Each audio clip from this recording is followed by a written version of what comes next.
Buenas, meu povo. Para de rir, mãe. Hoje, dia 27 de novembro de 2010, depois da pegadinha do exame de mamografia. Não, brinca. Não quero. Não, daqui, mãe, filma aqui. O susto do Fabiano Amaral. Estou aqui para fazer mais um vídeo. Agora, munido de uma espingardia de pressão. Já engatilhado. O que acontece? Ontem à noite. Vou contar a história, mãe. Tia Margarete vai ver também. Ontem à noite, 4 horas da manhã, bati a porta. Quem bate a porta? Meu primo, Alan. Alan Brado. Foi pro @bar. Não fica tremendo, mano. Foi pro @bar.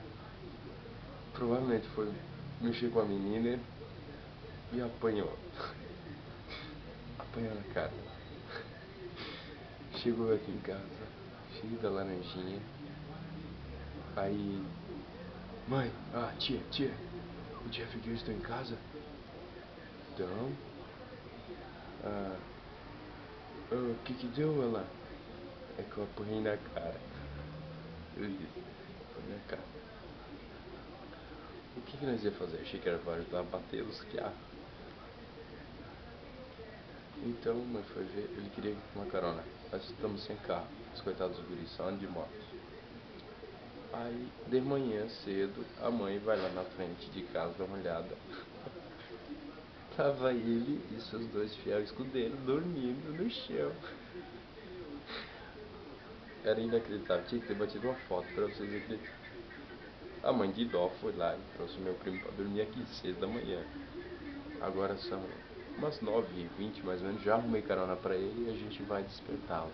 Já abri a cortina, vou pegar uma claridade e eu tenho o suporte da minha mãe.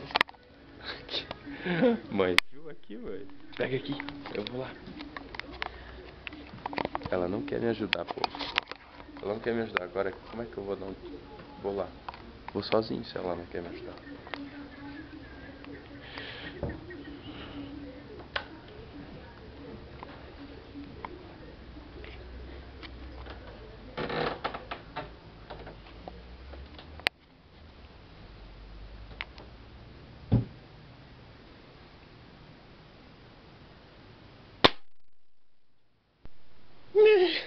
Que bichinho!